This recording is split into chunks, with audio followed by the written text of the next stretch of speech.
ఈరోజు ఇల్లు చాలా నిశ్శబ్దంగా ఉంది. ఇప్పటి వరకు వాడి నవ్వులు, పరుగులు, చిన్న చిన్న గొడవలు నిండిన ఈ గోడలు ఒక్కసారి ఖాళీ అనిపిస్తున్నాయి. స్కూల్స్ మళ్ళీ స్టార్ట్ అయ్యాయి.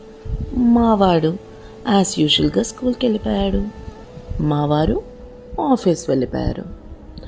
పెద్దవాళ్ళకి ఇది ఒక సాధారణమైన రోజు. కానీ పేరెంట్స్కి మాత్రం ఒక చిన్న ఖాళీ చోటు, ఎంప్టీ స్పేస్.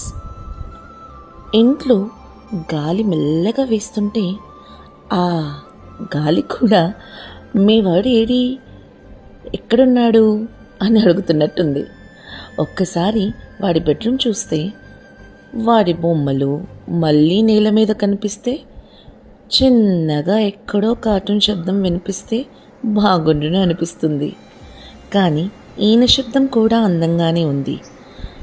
ఎందుకంటే ఇందులో లవ్, మెమరీస్, ఇంకా సాయంత్రం మావాడితో వచ్చి సంతోషం ఉంది కదా.